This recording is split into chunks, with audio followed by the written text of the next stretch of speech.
안녕하세요. 오늘도 사연살롱을 찾아주셔서 감사합니다. 저는 30대 중반 여자입니다.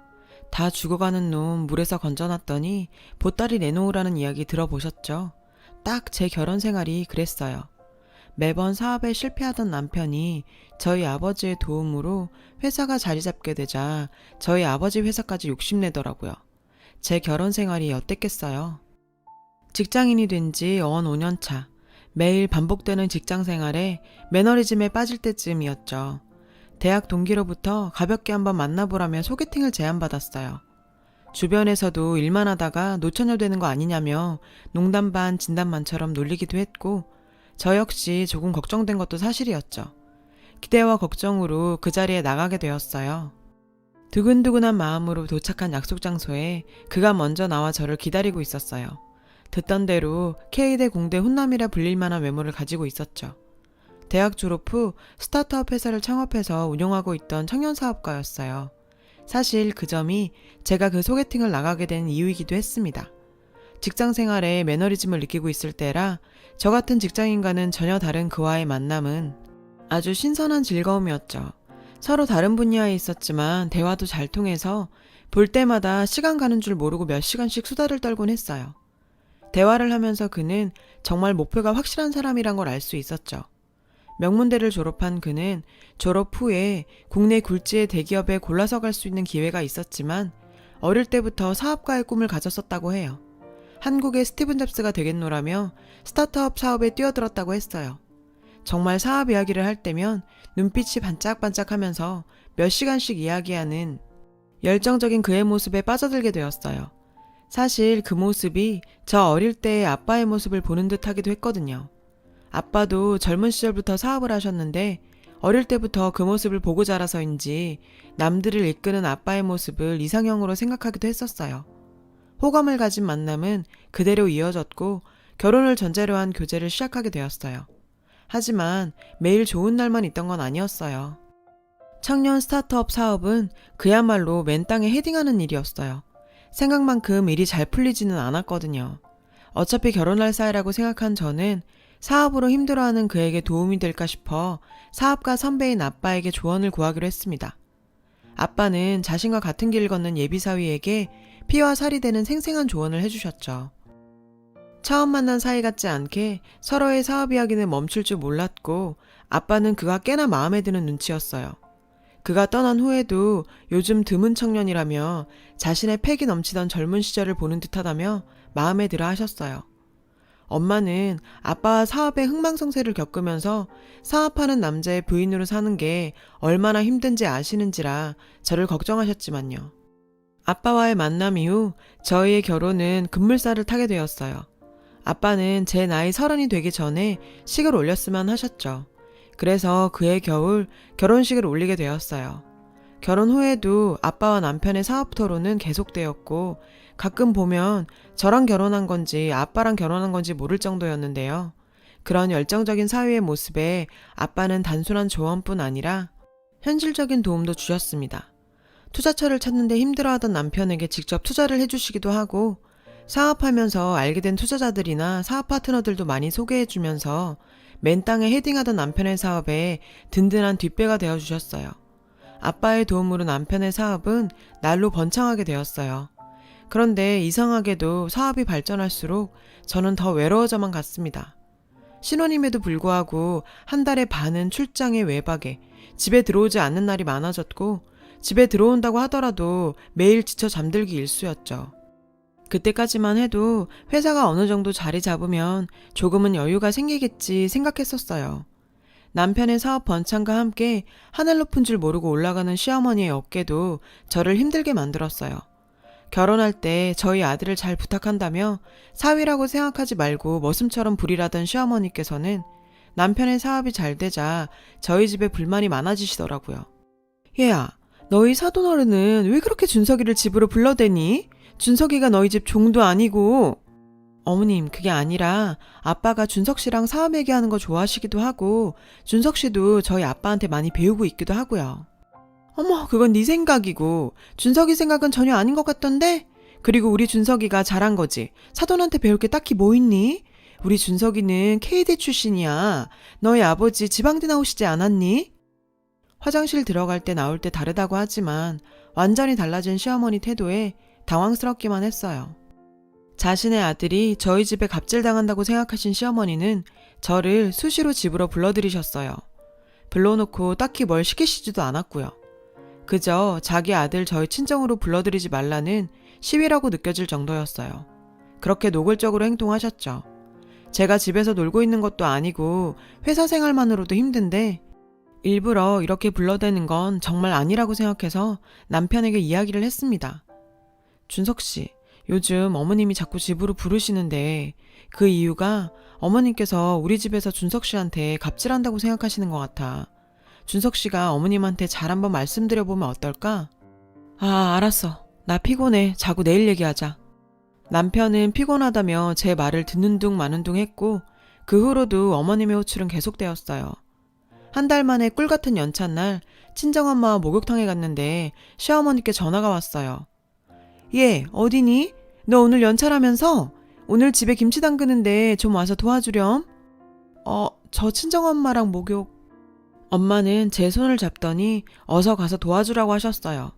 진짜 한 달 만에 연차까지 내서 오랜만에 엄마랑 목욕도 하고 맛있는 것도 먹으려고 했는데 뜬금없는 시어머니의 호출에 투덜투덜대면서 시댁으로 갔어요. 제 얼굴에 티가 많이 났는지 저를 보자마자 한 소리 하시더라고요. 얘, 너 표정이 왜 그러니? 시어미가 김장 좀 도와달라고 했다고 그렇게 썩은 표정으로 오니? 내가 어디 며느리 무서워서 뭐 도와달란 소리도 못하겠구나. 어머니의 핀잔과 함께 시작된 김장은 뭔가 아슬아슬한 긴장감이 맴돌았어요. 얘야, 너 언제까지 회사 다닐 생각이니? 이제 준석이 회사도 자리 잡았고 너도 일 그만두고 준석이 뒷바라지 해야지. 애기도 가져야 되고. 어머님, 그건 결혼 전에도 말씀드렸다시피 저도 제 인생이 있어요. 준석 씨는 준석 씨 일하는 거고 저는 제 일하는 거 그뿐이에요. 그리고 정말 아이 가지라는 말이 왜 이리도 자존심이 상하던지. 누구보다 아이 가지고 싶은 건 저였는데요. 한 달의 반은 외박에 집에 들어오더라도 매일 클라이언트 만났다며 술에 취해 잠들어버리는 남편과 부부관계조차 못한 지가 언제인지 생각이 나지 않을 정도라는 말이 목 끝까지 차올랐는데 어머님은 한술 더 뜨며 제 속을 뒤집어 놨습니다.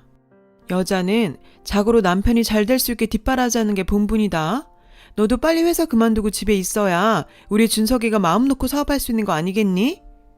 무슨 지금이 사카 쓰는 조선시대도 아니고 아직도 고리타분한 이야기하는 시어머니와의 대화는 무의미하다고 생각해서 더는 왈가왈부하지 않았어요. 하루 종일 김장 담그고 집으로 돌아왔더니 남편이 오랜만에 집에 일찍 들어와 있더라고요. 당신 오늘 나 연차인 거 어머니께 말씀드렸어? 당신 오늘 쉰다고 해서 엄마 김치 담근다길래 불러서 같이 하라고 했지. 뭐라고? 그걸 지금 말이라고 해? 나 오늘 분명 엄마랑 목욕 갔다가 늦게 들어온다고 말했잖아. 주말에도 어머님이 부르는 통에 엄마 볼 시간 없어서 한 달 만에 연차 낸 건데. 목욕탕은 아무 때나 가면 되지. 김장은 그날밖에 안 담그는데. 너 우리 엄마 좀 도와줬다고 그게 그렇게 불만이야? 진짜 너무한다. 지금 그것 때문에 밖에서 일하다 온 사람한테 잔소리하는 거야? 오히려 적반하장으로 시댁 일을 그 정도도 못 도와주냐며 저를 나무랐죠. 시댁 일을 못 돕는 게 아니라 저도 제 생활이 있고 사정이 있는 건데 미리 말을 좀 해달라는 건데 말이에요. 그 일 이후 저희 사이에도 냉기가 흘렀고 남편과 이혼을 결심하게 된 결정적인 사건이 일어났어요. 여전히 남편은 클라이언트 미팅이니 출장이니 하며 집에 들어오지 않는 날이 늘어가기만 했어요. 그날 퇴근 후 돌아온 집에는 남편은 어디 갔는지 없었고 대만 출장 갔다 온 남편의 캐리어만 덩그러니 거실에 남아 있었어요. 캐리어를 정리하던 저는 그 속에서 충격적인 것을 보게 되었습니다. 남편의 옷가지들 사이에 여자의 속옷이 들어있었고 그걸 보는 순간 제 머릿속은 온갖 더러운 상상들로 가득 차버렸어요. 한숨도 못 자고 남편을 기다렸는데 새벽 3시가 되어서야 남편은 집으로 돌아왔죠. 저는 그 여자 속옷을 내밀며 물었어요. 당신, 이게 뭐야? 왜 이게 당신 캐리어 안에서 나오는 건데? 당황한 듯한 표정의 남편이었어요. 이게 여기 왜? 출장으로 대만 갔을 때 직원들 짐하고 섞였나 보다. 별거 아니야. 그 자리를 피하려는 듯 먼 초등학생도 안 믿을 말도 안 되는 변명을 하고 방으로 들어가 버리더라고요. 저는 당장 주차장으로 내려가 남편 차에 블랙박스 메모리를 가지고 왔어요. 이 판도라의 상자를 열면 분명 무슨 일이 일어날 거라는 생각은 했지만 이걸 그냥 눈 감고 넘어갈 수는 없는 일이었죠. 그렇게 열어보게 된 블랙박스에는 예상했던 대로 지속적으로 한 여자가 등장했고 심지어 오늘까지 함께 있다 온 거였어요. 부글부글한 마음에 물을 한 바가지 떠서 방에서 속 편하게 자는 남편 얼굴에 뿌려버리고 친정으로 와버렸습니다. 부모님께서는 새벽에 가방을 싸들고 울면서 나타난 딸 모습에 놀라신 눈치였지만 어떤 것도 묻지 않으시더라고요. 다음날 아침부터 시어머니께서는 급히 저희 집으로 찾아오셨어요. 얘야, 준석이 말 들어보니 네가 오해한 것 같던데 그렇다고 이렇게 친정으로 와버리면 어떡하니? 돌아가세요. 저 이혼할 거예요. 앞으로 이렇게 찾아오는 일 없었으면 좋겠네요. 어머, 얘 봐라. 이혼이 그렇게 쉽니? 의심이 심하면 병이다 얘야. 의심이요? 제 눈으로 봤다고요. 회사 직원년이랑 대만까지 갔다 왔던데요. 자기 캐리어에 그냥 팬티까지 들어있었고요. 시어머니도 제 이야기에 충격받은 눈치였고 밖에서 저희 부모님도 이 사정을 듣게 되었죠. 아니, 남자가 사업을 하다 보면 여자가 꼬일 수도 있고 옛날에 대기업 회장님들도 다 그랬단다. 그래도 결국에 조강지처들이 대접받지 않더냐? 너도? 흥분하신 아빠가 방문을 박차고 들어오시면서 소리치셨어요. 사돈, 그만하세요. 어디 염치가 없어도 유분수지. 누가 사업을 한다고 다 바람피고 다니니까. 나 준석이 새끼 폐지옥일 수도 있으니까 내 눈에 띄지 말라고 전해주세요. 어머, 사돈, 말이 너무 심하시네요. 이혼하면 하는 거지 남의 아들을 폐죽이긴 왜 폐죽여요? 이혼하더라도 준석이 재산 한 푼도 줄 수 없으니 그런 줄 아세요? 참, 도대체 누가 잘못해서 이혼하는 건지 뭘 몰라도 한참 모르는 시어머니의 폐악질에 아빠는 그저 웃으셨는데요. 하하, 사돈, 아니 아주머니, 뭘 몰라도 너무 모르시네. 당신 아들이 내 딸한테 분할해줄 재산 같은 게 있을 것 같아? 당신 아들이 내 이름 대면서 여기저기 투자 받고 다녔는데 아직 모르시나 봐요. 이놈 알고도 내 딸 봐서 눈 감아줬더니 정말 안 되겠네. 내가 어떻게 되는지 바로 보여줄게. 그 인간은 정말 아빠 이름을 대면서 여기저기 투자 받고 다녔고 그 액수도 상당했어요. 아빠의 도움을 그렇게 끝까지 이용한 거죠. 심지어 투자자들에게 곧 아빠가 은퇴하면 그 회사까지 흡수할 수 있다며 소문을 내고 다녀서 아빠도 상당히 기분이 상했었다고 하시더라고요. 꼴랑 얼마 투자한 거 가지고 유세 떠시네요. 우리 아들 회사가 얼마나 큰데 당신이 뭘 한다고 꼼짝이나 할 것 같아? 콜랑 돈 좀 투자했다고 내 아들 그렇게 종처럼 부리더니 잘 됐네, 잘 됐어. 제가 생각했던 것보다 시어머니는 말귀를 못 알아들으셨어요. 아들 회사 망한다고 하는데도 헛소리나 삑삑하고 있는 시어머니 뒤로 누군가 소리치며 달려왔는데요. 엄마, 지금 엄마 뭐 하는 짓이야? 아버님, 아닙니다. 제가 잘못했습니다. 우리 엄마가 뭘 모르고 헛소리한 것 같은데 잊어주세요. 준석아, 너 뭐 하는 짓이야? 일어나. 네가 왜 무릎을 꿇어? 어서 일어나서 집에 가자. 엄마, 아무것도 모르면 좀 조용히 해. 엄마 때문에 나 망하는 거 보고 싶어? 내가 투자받은 돈 전부 아버님 보고 들어온 돈이라고. 그 돈 다 빠지면 나 부도야, 부도. 눈물 콧물 흘리면서 울부짖는 꼴을 보고 있으니 내가 왜 저런 남자랑 지금껏 살아왔나 싶었어요. 아들이 무릎 꿇고 비는 모습을 보자 시어머니는 그제서야 정신이 들었는지 부들부들 떨면서 꼬리를 내리더라고요. 사돈, 사업하시는 분이니까 잘 알겠지만 공은 공이고 사는 사인 만큼. 저기 아주머니, 저는 공사 구분 안 되는 사람이니 헛소리 그만하시고 돌아가세요. 그리고 준석이, 너 이 자식, 너는 당장 아파트 비우고 나가고 네가 용서를 빌어야 할 사람은 내가 아니라 내 딸 서연이야. 아빠는 내일 투자 철회 연락 갈 거라며 시어머니와 남편을 집에서 쫓아냈어요. 대문 앞에서 한 번만 용서해달라며 울며 버티는 통에 돈내 창피해 죽는 줄 알았네요. 얼마 지나지 않아 아빠 이름 덕분에 따낸 투자처들도 일제히 투자를 철회하면서 그 인간의 회사는 순식간에 폐업하게 됐고 그 과정에서 법적인 문제까지 생기면서 여기저기서 소송까지 걸렸다고 하더라고요.